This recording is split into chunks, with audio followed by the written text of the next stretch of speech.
ॐ अज्ञानतिमिरन्धस्य ज्ञानाञ्जनशलाकया चक्षुरुन्मिलितं येन तस्मै श्रीगुरवे नमः। वन्देऽहं श्रीगुरो श्रीयुतपदकमलं श्रीगुरून् वैष्णवांश्च श्रीरूपं साग्रजातं सहगण रघुनाथान्वितं तं सजीवं साद्वैतं सावधूतं परिजनसहितं कृष्णचैतन्यदेवं श्रीराधाकृष्णपादं सहगण ललिता श्रीविशाखान्वितांश्च नमो ॐ विष्णुपादाय कृष्णप्रेष्ठाय भूतले श्रीमते भक्तिवेदान्त स्वामिनिति नामिने। नमस्ते सारस्वते देवे गौरवाणी प्रचारिणे निर्विशेष शून्यवादी पाश्चात्यदेशतारिणे। जय श्री कृष्ण चैतन्य प्रभु नित्यानंद श्री अद्वैत गदाधर श्रीवासदि श्री गौर भक्तबिंद। हरे कृष्णा कृष्णा कृष्णा हरे हरे, हरे राम राम राम हरे हरे।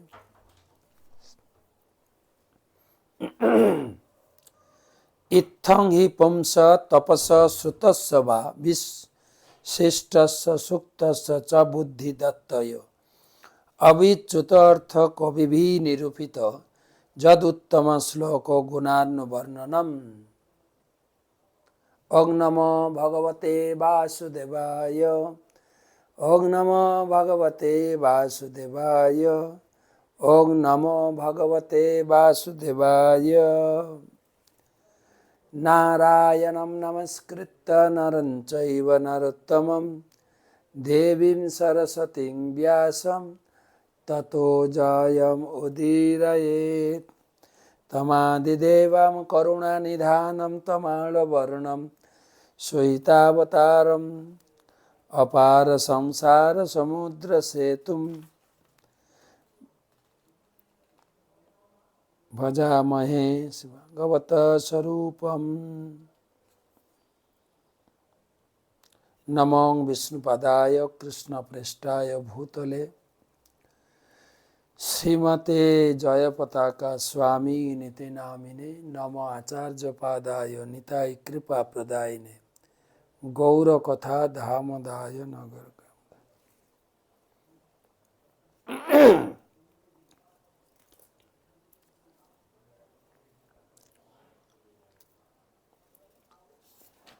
তো আমরা চিত্রকেতু মহারাজের কাহিনী শুনছি।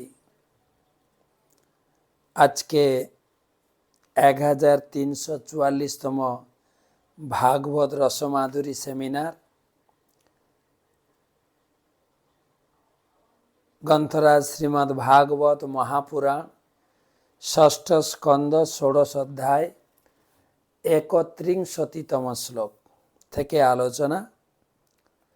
চিত্রকেতু মহারাজকে নারদ মুনি দীক্ষা দিয়েছেন, শিক্ষা দিয়েছেন, আর সেই দীক্ষা মন্ত্র 7 দিন জপ করে তিনি ভগবানকে লাভ করেছেন, ভগবানকে দর্শন করছেন। তদ্দর্শনাধস্ত সমস্ত কিল্লিশ সস্থামলান্ত করণ অভয়ান্মুনি প্রবিধ্য ভক্তা প্রণয়াশ্রুলোচনঃ প্রহিষ্ট রোমান মদাদিপৌরুষম। তদ্দর্শনধস্ত সমস্ত কিল্লিশ সস্থামলান্ত করণ অভয়াত্মনি প্রবিধ্য ভক্তা প্রণয়াশ্রুলোচন প্রহিষ্ট রোমান মদাদি পুরুষম। অনুবাদ: ভগবানকে দর্শন করা মাত্রই মহারাজ চিত্রকেতু সমস্ত পাপ বিধৌত হয়ে গেছে। শুধু বারে বারে বলা হয়েছে, যেরকম আপনারা শুনবেন একাদশী পালন করলে পাপ মুক্ত হবে, ভগবানকে দর্শন করলে পাপ মুক্ত হবে, তুলসী দেবীকে স্পর্শ করলে শরীর শোধন হয়ে যাবে। আপনি বলবেন এত পাপ তোমার করি না, পাপ আসছে কোথা থেকে? না, যারা আমরা গুরুদেবের চরণে আশ্রয় গ্রহণ করে দীক্ষা নিয়েছি, সেক্ষেত্রে দেখা যায় যে দীক্ষার সময় গুরু মহারাজ সব পাপ নিয়ে নিয়েছে। আর আরেকটা হচ্ছে, আমরা 4টি পাপ কর্ম করব না বলে প্রতিশ্রুতিবদ্ধ হয়েছি। তো এখন প্রশ্ন আছে,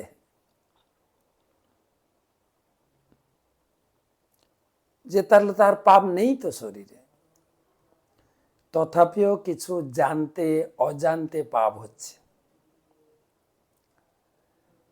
তো ভগবানকে দর্শন করা মাত্রই চিত্রকেতু মহারাজের যদিও বা কিছু কলুষ বা পাপ থেকে থাকে, সমূলে বিনষ্ট হয়েছে। তার অন্তঃকরণ নির্মল হওয়ার ফলে তিনি তার স্বরূপগত কৃষ্ণ ভক্তি প্রাপ্ত হয়েছিলেন। ভাগবতমের শুরুতে বলা হয়েছে, ভিদ্যতে হৃদয়ে গ্রন্থি ছিন্দন্তে সর্বসংশয়। যখন ভগবানের দর্শন হয়, ভগবানকে কেউ যদি লাভ করে, তার হৃদয়ের সমস্ত সংশয় নাশ হবে, এর বেশি কোনো সন্দেহ নেই। চিন্দন্তে সর্বসংশয় ক্ষীয়ন্তে চাস্য কর্মাণি দৃষ্টম এবাতম ঈশ্বরে। ভগবানকে দর্শন করলে কেবল পাপ নষ্ট হয় না, সমস্ত প্রকার সন্দেহ, সমস্ত প্রকার সংশয়, অনেক সংশয় আমাদের মধ্যে আছে। এত ভজনা করছি ভগবানকে পাবো তো, জানি না মৃত্যুর সময় যদি ভগবানকে স্মরণ করতে না পারি। হ্যাঁ, অনেক অনেক সংশয় সন্দেহ কাজ করে কিন্তু। তো সেই জন্য এখানে বলছেন যে ভগবানকে দর্শন করে অন্তঃকরণ শুদ্ধ হয়েছিল এবং সমস্ত পাপ বিধৌত হয়েছিল এবং কৃষ্ণ ভক্তি লাভ করেছিলেন। এবং যখনই কৃষ্ণ ভক্তি হয়, সিমটম কি, লক্ষণটা কি? আপনি বলবেন আমিও তো হরিভজন করছি, আমারও কৃষ্ণ ভক্তি হয়েছে। না, লক্ষণটা হচ্ছে, দেখেন, তখন তিনি মৌনভাবে প্রেমাশ্রু বর্ষণ করতে হর্ষ রোমাঞ্চিত ঐকান্তিক ভক্তি সহকারে আদিপুরুষ শঙ্কর্ষণকে প্রণাম করেছেন।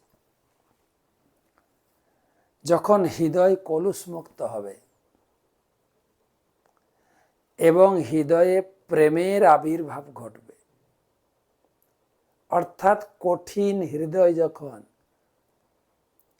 ভগবত ভক্তির প্রভাবে হৃদয় বিগলিত হবে, সেই বিগলিত হয়ে সেই জলধারা চোখের প্রেমাশ্রু রূপে বইবে। আমি সচক্ষ দেখেছি অনেক ভক্তকে আমাদের ইস্কনে ভগবানের নাম করতে করতে, ভগবানের নাম জপ করতে করতে চোখে জল নেমেছে। আমার গুরু মহারাজ তো অনেকবার আমি দেখেছি, গুরু মহারাজের করুণা যখন কার উপরে আসে, তাকে তাকিয়ে গুরু মহারাজের চোখে জল এসে যায়। এই চোখে জল আসে দুটো কারণে, একটা হচ্ছে দুঃখে, আরেকটা হচ্ছে আনন্দে। তো এখানে ভগবত দর্শনের আনন্দে চিত্রকেতু মহারাজের হৃদয় বিগলিত হয়ে তার চোখে প্রেমাশ্রু এসেছিল। আর মহাপ্রভু সেটাই বলেছেন যে যারা হরিনাম আমরা করছি, এই হরিনাম আমরা যারা করছি, এই হরিনাম যে শুদ্ধভাবে হচ্ছে হরিনাম, তার লক্ষণটা কি? না চোখে প্রেম ঝরবে। প্রেম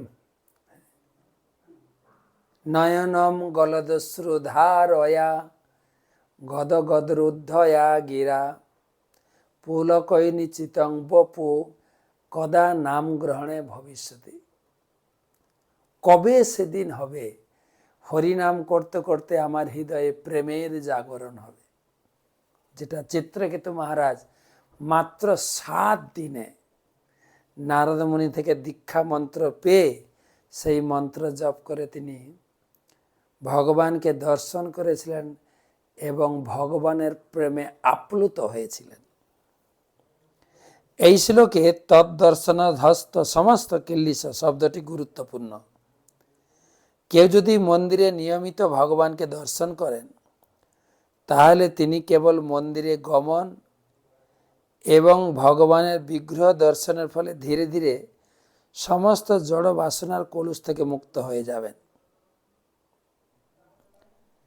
সমস্ত পাপ থেকে মুক্ত হয়ে পবিত্র হলে মন সুস্থ হয়, নির্মল হয় এবং কৃষ্ণ ভক্তির পথে অগ্রসর হওয়া যায়। ডেলি ভগবানকে দর্শন করুন। অ্যাটলিস্ট যদি আপনার মন্দিরের পাশে বাড়ি হয়, প্রত্যেক দিন ভগবানকে দর্শন করুন। আর না হলে যদি কাছাকাছি না হয়, সপ্তাহে ছুটির দিনটাতে সপরিবারে এসে ভগবানকে দর্শন করুন, কীর্তন করুন, পরিক্রমা করুন, ভগবানের চরণামৃত, ভগবানের ভক্ত সঙ্গ, গীতা ভাগবতম ক্লাস শুনুন। তাহলে ভক্তিতে ধীরে ধীরে উন্নত হবে। ভগবানকে দর্শন।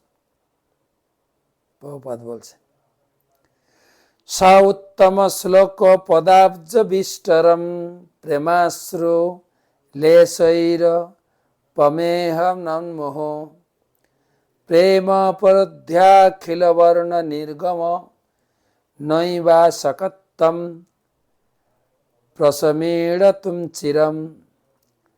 সা উত্তম শ্লোক পদাব্জ বিষ্টরম প্রেমাশ্রু লেশৈরু পমেহ অন্মোহ প্রেম মুরাব্ধ খিলবর্ণ নির্গমম নৈবা সকম তম প্রশমীঢ়তুম চিরম। চিত্রকেতু তার প্রেমাশ্রু ধারায় ভগবানের পাদপদ্ম তলের আসন বারবার অভিষিক্ত করতে লাগলেন। তিনি প্রেমাশ্রু নয়নে দণ্ডবত প্রণাম করছেন। তার চোখের জলে ভগবানের পায়ের আসন ভিজে গেছে, সিক্ত হয়ে গেছে। প্রেমে গদগদ কণ্ঠে ভগবানের উপযুক্ত প্রার্থনার বর্ণ উচ্চারণ করতে অসমর্থ হওয়ায় অনেকক্ষণ পর্যন্ত আর স্তব করতে পারলেন না, কণ্ঠরুদ্ধ হয়ে গেছে। যেরকম মহাপ্রভু দেখিয়েছেন, রথের সামনে কীর্তন করতে করতে পুরো জগন্নাথ উচ্চারণ হতো না, jug jug jug jug jug jug. এই ভগবানের প্রতি প্রেম, উদ্ভূত প্রেম। সমস্ত অক্ষর, সেই অক্ষর দ্বারা নির্মিত শব্দগুলি ভগবানের স্তব করার জন্য নিমিত্ত।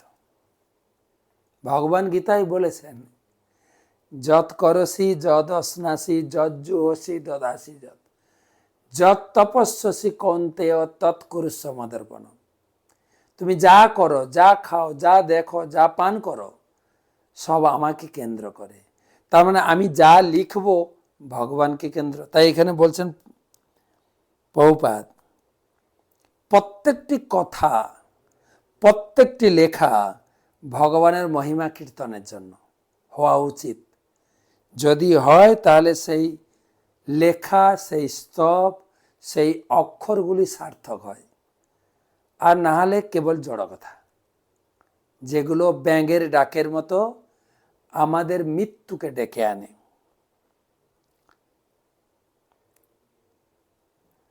মহারাজ চিত্রকেতু অক্ষর দিয়ে সুন্দর শ্লোক তৈরি করে ভগবানের স্তব করার সুযোগ পেয়েছিলেন, কিন্তু ভগবত প্রেমানন্দে তার কণ্ঠ রুদ্ধ হওয়ার ফলে অনেকক্ষণ পর্যন্ত সেই সমস্ত অক্ষরগুলির সমন্বয়ে ভগবানকে প্রার্থনা নিবেদন করতে পারেননি।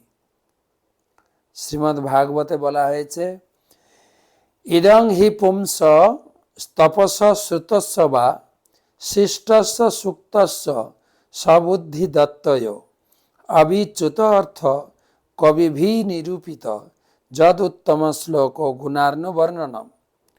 যদি কারো বৈজ্ঞানিক, দার্শনিক, রাজনৈতিক, অর্থনৈতিক অথবা অন্য কোনো যোগ্যতা থাকে এবং তিনি যদি জ্ঞানের পূর্ণতা লাভ করতে চান, তাহলে অতি সুন্দর কবিতা রচনা করে তার ভগবানের প্রার্থনা করা উচিত, অথবা তার প্রতিভা ভগবানের সেবায় নিয়োজিত করা উচিত।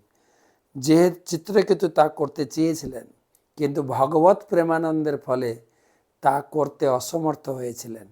তাই ভগবানকে প্রার্থনা নিবেদন করতে তাকে অনেকক্ষণ অপেক্ষা করতে হয়ে গেছিল। সব যেন স্তব্ধ হয়ে গেছিল, চোখ, মুখ, সমস্ত ইন্দ্রিয় ভগবানের দর্শনের ধ্যানে স্তব্ধ হয়ে গেছে সবকিছু।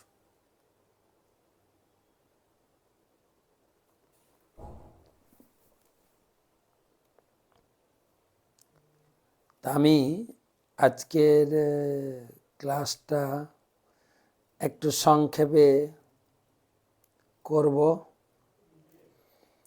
কয়েকটা প্রশ্ন আছে।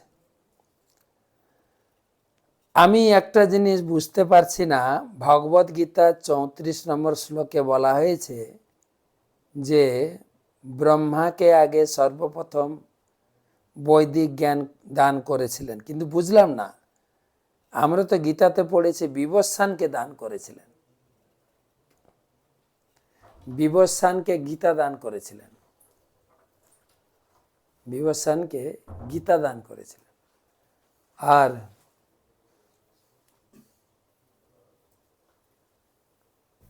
ভাগবতম দান করেছিলেন ব্রহ্মাকে। তা দুটো কথাই ঠিক,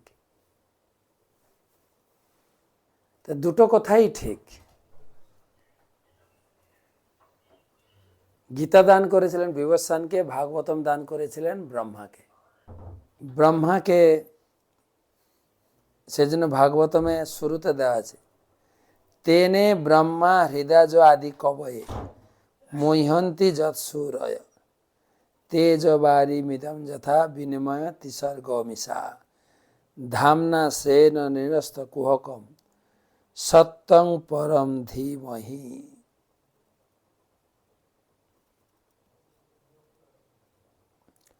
পরবর্তী প্রশ্ন,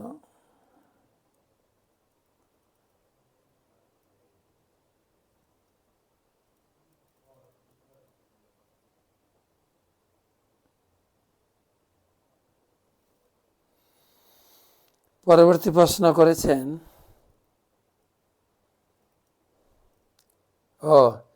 মেয়েদের অন্নপ্রাশন কয় মাসে করতে হয়, সঠিক শাস্ত্রীয় বিধান কি? আমি একটু জানতে চাই। একটা কথা হচ্ছে, আপনাদের অনুরোধ করব, বাড়ির গুরুজনদের জিজ্ঞেস করবেন। আর প্রত্যেক পরিবারের ব্রাহ্মণ থাকে, কিন্তু ব্রাহ্মণকে যখনই সন্তান হবে, ছেলে হোক মেয়ে হোক, ব্রাহ্মণকে ডেকে একটা জাতকর্ম সংস্কার, ষষ্ঠী পূজা সংস্কার, নামকরণ সংস্কার, সেই সময় তিনি বলে দেবেন এই শিশুর অন্নপ্রাশন সংস্কার কবে হবে। বর্তমান সময়ে আমরা আমাদের সেই ব্রাহ্মণকে অতটা গুরুত্ব প্রদান না করে আমরা একে তাকে জিজ্ঞাসা করার চেষ্টা করছি।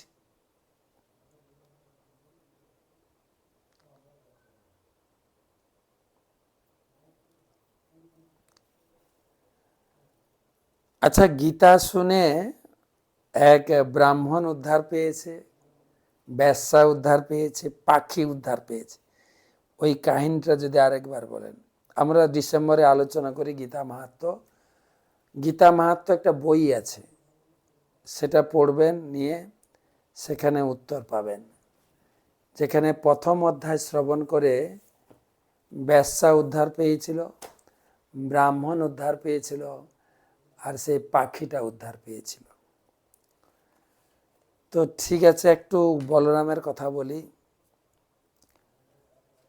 বলরামের গত ক্লাসে আপনারা কৃষ্ণকে মা বেঁধেছিলেন, সেখানে বলরামের ভূমিকা শুনেছিলেন।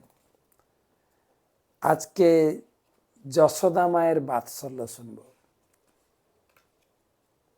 এটা ঠিক ঘটেছিল এই দামবন্ধ লীলার পরে। কৃষ্ণ বলরাম দুজন সখাদের সঙ্গে বাইরে গেছেন, যমুনার তীরে মাঠে খেলাধুলায় মত্ত হয়েছে। আর আপনারা জানেন, খেলাধুলায় মত্ত হলে বাচ্চারা খাওয়ার কথা ভুলে যায়। এদিকে বাড়িতে দুপুর হয়ে গেছে, খাওয়া দাওয়া রেডি। মা যশোদা অপেক্ষা করছেন কৃষ্ণ বলরাম আসবেন, দুপুরে স্নান করে খাবে, কিন্তু কেউই আসছে না। মা যশোদা রোহিণীকে পাঠিয়েছেন। রোহিণীকে পাঠিয়েছেন যে মধ্যাহ্ন ভোজনের জন্য তুমি গিয়ে দুই ছেলেকে ডেকে নিয়ে আসো, বাড়িতে সবাই অপেক্ষা করছে। হ্যাঁ, খেলাধুলায় মগ্ন হয়ে গেছে, টাইম মতো না খেলে শরীর খারাপ করবে, যাও ডেকে নিয়ে আসো। তো মা রোহিণী গিয়ে আদর করে ডাকছে, বলদেব কানাই বলাই, কানাই বলাই। তারা কোনো পাত্তাই দিচ্ছে না, এত খেলাধুলায় মগ্ন হয়ে গেছে। রোহিণী মা অনেক প্রচেষ্টা করেও তাদেরকে ফেরাতে পারল না। তো বাড়ি ফেরত হলে রোহিণী, কিন্তু রোহিণী জানতো যে মা যশোদা আমার ছেলে বলরামকে আমার থেকে বেশি স্নেহ করে, আর বলাইও আমার থেকে যশোদা মাকে বেশি ভালোবাসে। তাই তিনি বলছেন যে যশোদা তুমি যাও, তুমি ডাকলে ওরা আসবে, আমাকে অতটা আমার প্রতি অতটা ভালোবাসা নেই, তুমি যাও, তোমার বাৎসল্য তোমার স্নেহ আমার থেকে শতগুণে বেশি। তো মা যশোদা মাঠে গেছেন, দূর থেকে কৃষ্ণ বলরামকে দেখেই মা যশোদার বুক থেকে স্তনদুগ্ধ ঝরতে শুরু করেছে, এত বাৎসল্য ভাব। আর গিয়ে আদর করে ডাকছেন, কেউ শুনছে না। কাছে গিয়ে কানাই বলাইয়ের দুটো হাত ধরে জড়িয়ে ধরেছে, আর জড়িয়ে ধরে মা যশোদার চোখের জল আর বুকের দুধে তার স্নান হয়ে গেছে। তারপরে হাত ধরে দুজন বাড়ি এলেন আর বললেন চলো স্নান করতে হবে, খেতে হবে। আর মা যশোদার কথার উপরে তারা না বলতে পারে না। বাড়িতে এলো, তারপরে স্নান করিয়েছে, কাপড় পরেছে, সুন্দর করে আদর করে বলে দেখো বাছা, তোমার জন্য তোমার বাবাও অপেক্ষা করছে, এখনো খায়নি, বসো খাও। তো সবাইকে খাওয়ালেন এবং কৃষ্ণ বলরামকে শয়ন করালেন। আর তার পাশে মা যশোদার না খেয়ে ঘুমিয়ে পড়লেন। এই ছিল মা যশোদার প্রতি কৃষ্ণ বলরামের বাৎসল্য ভাবের প্রকাশ। তো আজকে আর ক্লাস বড় করব না, আজকে এই পর্যন্ত রাখি। কালকে কিন্তু আপনারা মিস করবেন না, কালকে টকশো, স্পেশাল টকশো, ভারতের যুব শক্তি। এই যুব শক্তি যুবকদের জন্য কি করা উচিত এবং যুবকদের থেকে আমরা কি আশা করতে পারি আর যুবকরা আমাদের কি দিতে পারে। যুব শক্তির জন্য ভারত সরকার এখন অনেক রকম যোজনা নিয়ে আসছেন। সেই বিষয়ে বিস্তারিত আলোচনা, বিদগ্ধ আলোচনা, সুদীর্ঘ আলোচনা কালকে টক শো। শুভরাত্রি।